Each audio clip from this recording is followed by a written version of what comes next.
Hello, Paxton people, and welcome to, I believe it's episode 4, but episode 3 with me of the lineup. And it's probably going to be the most stressful episode of the lineup today because we are playing Chelsea away. And I don't think it gets much worse than that. But just to ease my sort of pain and my, he's still here, just to ease my pain and my sort of slight worry for this game, I've got a brand new guest, special guest with me. No longer got Mr. Sam Spurs for life, guys. We can chill, we can take a deep breath. He's not on the screen anymore because today I've brought to you Sean Hotspur Hurley, very first debut on Darius3k's show. I am honoured to have you as your first appearance. So how are you doing, my friend? How are you feeling? Yeah, it's well, obviously we've had some very sad news this morning, Darius. Yes, we have. As a Spurs family, I went back and checked on when I first went to White Hart Lane, which was January 1968, believe it or not, and James Greaves was playing for us. So I did manage to get to see him, probably in the decline of his career at Tottenham, but still scored some incredible goals. And can we just say, or from everyone on Paxton Road, we do want to say a massive rest in peace to Jimmy Greaves. I'm pretty sure everybody who's a Spurs fan knows who Jimmy Greaves is and what he's done for the club and sort of the goals he's scored. And even me as a younger fan has been around so many people who speak so highly of him as a player. And I've seen a few clips of him. Even Spurs recently, Spurs official on Twitter put a small compilation of goals and sort of the pace that he had. He looked like a modern player almost, the way he was beating keepers and just sort of rounding them like I've seen players like Ronaldo almost R9 doing. So he was an absolutely fantastic player, and I'm pretty sure that every single Spurs fan is going to be touched in some way. I know certain people more than others, but we all at Paxton Road do want to just say a massive rest in peace. And obviously sort of on the day of the Chelsea derby as well, obviously him being a former Chelsea player as well is a little bit of an omen. So hopefully every single player on that pitch sort of can perform and play for that crest today, because I think it's going to mean just as much more. But anything else you have to say on Jimmy Greaves? Any personal memories you have? Any sort of memories that family members have had of him? Anything in general? I just remember when I first went, I used to go to the old enclosure in the West Stand, and I used to be lobbed over the front of the fence and sit on these little white benches on the side of the pitch. And in those days, it wasn't a criminal offence to go onto the pitch at the end of the game. So I would go on and regularly pat Jimmy Greaves and Cyril Knowles and all these sorts of players on the back, as a little sprog of about 6 or 7 years old. So it's great to hear, and it's really, like I said, it really is sort of a very touching moment, and I hope that everybody can sort of really get the crowd. I think the crowd will be up for it like 10, 15, 20 times more this game, and maybe sort of the players needed this alarm to sort of say, look, we all need to sort of come together. We had a bad game, we maybe had a bad performance against Rennes. Let's almost use this sad time to sort of bring everybody together and remember what is probably one of Spurs' biggest ever legends, if not Spurs' biggest legend. So massive rest in peace to Jimmy Greaves.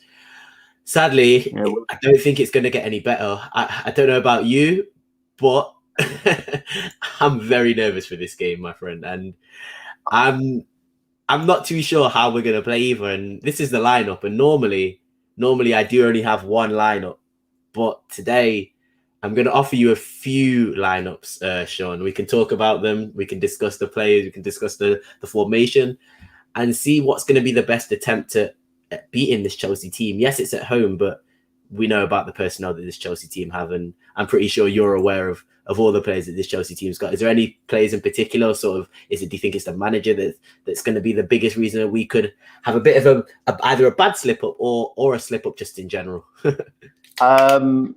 Well, obviously they knew what they were missing in the summer, and they went and sorted it, and at the same time they scuppered our chances of getting Martinez by buying Lukaku. I think the Niguez from Madrid is a brilliant acquisition, but their midfield is incredible. I mean, and of course N'Golo Kante's back today. Yeah, it's going to be tough. I mean, I'm hoping for the 5-3 Pochettino miracle game. Where we just either our young team just rises to the occasion, uses the emotion of the day, and it's going to be, as you youngsters say, totes the most. at the lane today. Oh, it's going to be horrible. Yeah, certainly Well, I'll be watching on. let me show you what I believe. Well, I'm gonna sort of break it down. My first lineup. Let me bring this up for you. My first lineup is the formation that we normally play. I think we've sort of established it. The 4-3-3 is our formation to go to. It's the one that Nuno's going to play if everybody's fit. So I'm going to bring it up. I'm going to show you what I've put for my lineup. I've gone for. I hope you can see, by the way, very well. I don't know if the screen is a bit too small or whatever, but it's Hugo Lloris in goal, Emerson at right back, Sanchez and Romero centre back, Reguilon left back. Got Skip, Højbjerg and Ali as the three midfielders, and then Lucas Moura, Son, and Kane up front. I think the only one that maybe is controversial in terms of injuries is Son, but then again, I don't see if he's not even 70% fit, Nuno not playing him. So this is lineup number one, the sort of I would say maybe almost the strongest lineup or Nuno's go-to. What do you think to this, and what do you think to the formation? What I do like about your the defense is they've got a common language. Yes, because communication is going to be absolutely key today. I didn't even think about it when I did that. Yeah. I'm not sure about three in the middle, but you know, I mean, I can see that's the strongest available. Obviously, a big worry about Moura. He took some awful kicks on Thursday night, and him and Bergwijn were just, you know, they were brutalised out of that game. To be fair. I haven't heard. Is Moura? Have you heard anything on Moura? I haven't heard anything on Moura's fitness. Is he out, or is he still expected to play? So that is another one I did forget about, because he did go off partway through, didn't he, the game? So yeah, it's just all I remember is that Nuno post match saying it was painful, and he was referring to both Moura and Bergwijn. You know, I would imagine Stevie Bergwijn's definitely a non-starter, because he went off after half an hour, and I think they clobbered him on exactly the same place that he got done before. You know, so. It's a difficult one. Yeah, it's a tough one. I think it might be. He may have to gamble a bit. You know, I think we might see Brian today. We might see Lo Celso playing on one of the wide positions, maybe wide on the right. I don't know. I mean, I've got a lineup which is very defensive, because I'm worried about this Chelsea team just steamrolling us. Yeah. Let's move on. Just on this, I think this is probably the safest formation and sort of team to play in. In my opinion, this isn't the one I would go for. I'll show you what the formation and position and team I would go for afterwards is. But I just think that if you're playing Chelsea at home, sort of you need a result. I can imagine Nuno not going off the track, and this is sort of the track. So this was the reason why I went for this team. We can move on. I'm going to go for team number 2.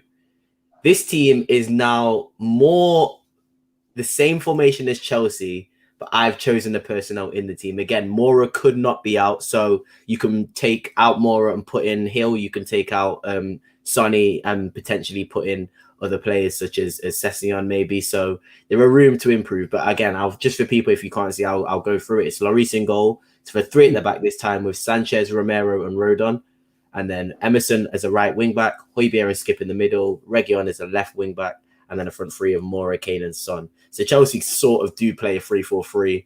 However, when you have somebody like N'Golo Kante in the middle, you're almost playing three centre mid, so you can play 3-4-3. So this would be matching Chelsea. So I've gone for boring as my first one, and then this is matching them as my second one. I don't know how you feel about a 3 at the back against Chelsea. I don't know what your chosen formation is. I'm going to ask you now, Sean, what you've gone for in formation-wise and what you think of this team here. Well, I've gone for 3 at the back, and it kind of matches up with you. My one hope was that Eric Dyer would be available and he maybe take Rodon's place, but Rodon would be all right for me. I'd like the wing backs. I had Pierre-Emile, but alongside him, this is my I don't know, my joker, if you like. I'd play Tanguy.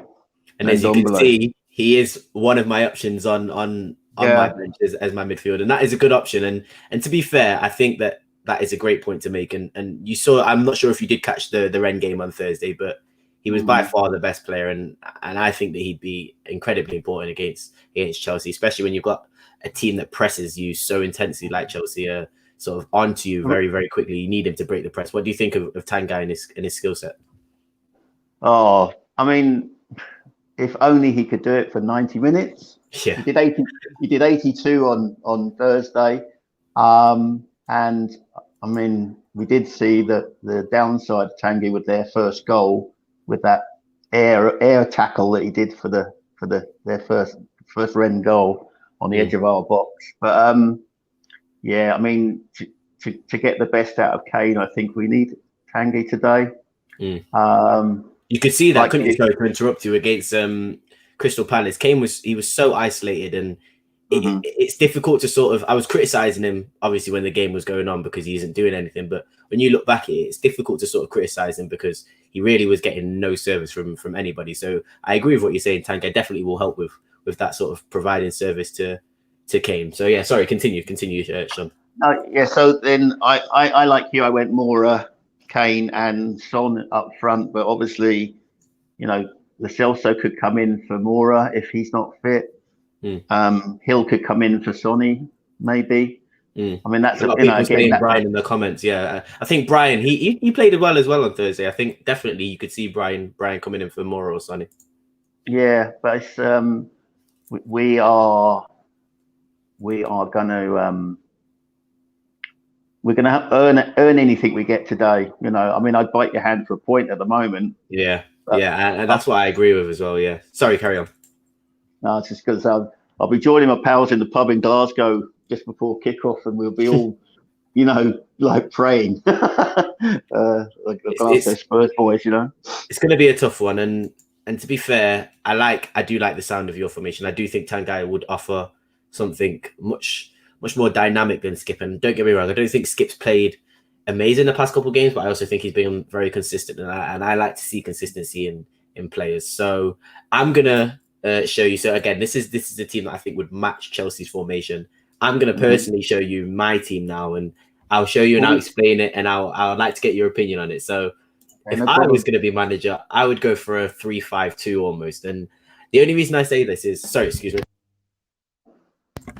The only reason I say this is because Chelsea like to use a lot of width. When they play 3-4-3, they obviously have their wing backs and wingers, and they've got a lot of wingers to sort of choose from. And if you can muddy up that midfield and sort of dominate them in the midfield, and you can still get width from this team with Emerson and Reguilon. And also, again, Tanguy Kane will play a free role, so he will be all around the pitch, and Tanguy can also float as well. I just think that having sort of a dominant midfield and a lot of players in that midfield to make it very, very difficult for Chelsea to sort of work through there will make it harder for them to sort of progress even going further forward. Because if they have to go and beat that midfield, they still have to then go and beat 3 more defenders as well. So I just think that there's too many banks almost for Chelsea to sort of dominate the game, and you'll find us sort of winning the ball a lot more in that midfield. And I think Nuno likes to transition very quickly. So if he can win that ball in midfield and he's got the likes of Tanguy to sort of turn on the ball and attack straight away, and then you've got Kane and Son,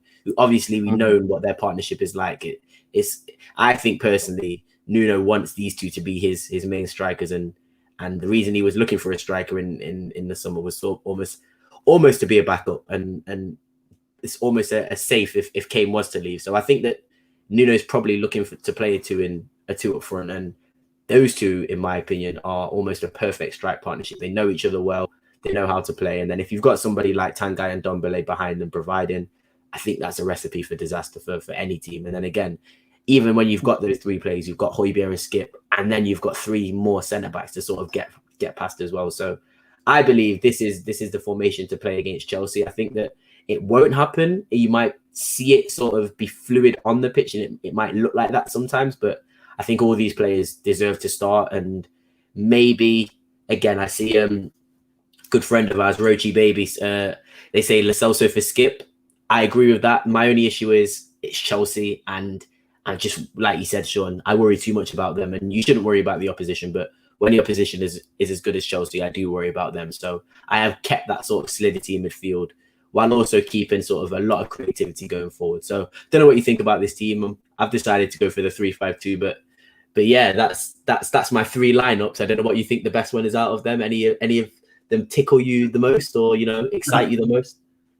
I think I quite like that last lineup actually, because the other thing as well is that we all know that Romero likes to step out, and he would add a little bit of, he would actually turn this maybe into a five in the middle, for them to get through. So he would actually plug goals, and obviously he knows Lukaku's game from Serie A last year. So yeah, I'm probably, injuries apart, that would be the team I'd like to pick. I know that Sid will be upset that his beloved Dele's not in our selection. But, sorry, Sid. I'm very sorry. He would certainly be among my choices for first substitutes. When it gets tough late on, when we're defending a 2-goal lead. In my dreams. You say this, Sean, and I do. Well, sometimes I think that's a bit of crazy talk, but it also could be quite a real sort of situation that happens. I could definitely see sort of Chelsea not even getting carried away, but us sort of shocking Chelsea, catching them on the break, sort of playing to, because I think those home fans, again, I always say this about the home fans, but this season particularly, both home games have been amazing. I mean, against Manchester City, it was absolutely loud. It was amazing, and I think that those home fans are going to make a big difference. So maybe being at the stadium might sort of, I don't know, just give that team a bit more motivation to sort of defend a little bit harder and take that lead. And you never know what can happen. Again, you mentioned Lukaku. He makes a big difference. I know we drew 2-2 in preseason and he wasn't there, but that's a massive player to sort of add to their team, and he will make a big difference. But again, Romero handled him. Like you said, he did handle him very, very well in that game for Atalanta against Inter. I remember him making an absolutely amazing slide tackle against Lukaku. So there's definitely evidence here to suggest that we could get absolutely spanked. But I also believe, and I definitely, as a Spurs fan, will always have hope that we could sort of get results in these games. And again, 1-0 against Man City suggests that we can. So I think today's the day that the 12th man really needs to step up, and they really need to get the noise up, and they need to get behind the boys. And even if we go a goal behind, we've just got to keep up the noise and keep them supported, because I think it's absolutely vital the fans have an effect. That opening game against Man City, to see those flags flying and everyone really up for it was, definitely contributed to us. I think it lifted the players. And they put, we need that kind of performance today. Champions of Europe are coming to town, but we need to stand up for ourselves and let them know that we've got a decent team. Definitely. We're a decent, yeah. And a lot of people do say that. Again, a lot of people have said that we've played negative and all this, and I can agree with that. And I've looked at the stats, and the stats aren't very nice. But I also look at the games individually, and I can sort of justify each performance individually based on what happened. And again, that Crystal Palace game, a lot went wrong, and also this Chelsea game, a lot could go wrong. But we, like you just said, we have a lot of very, very, very good players in that team, and I do believe that with the players in the team, when you see somebody like Kane and Son up front against any team with any manager, I think anybody will be afraid. So we just need to sort of have that confidence within ourselves, and like you said, use the fans and sort of maybe the sad events that have happened today to really give us that push. And you never know what could happen. I really do believe if we really want to, we could get a result. I personally think a draw is probably the most likely result. I think I could see a 1-1, even a 2-2. But yeah, it's just one of them, to be honest.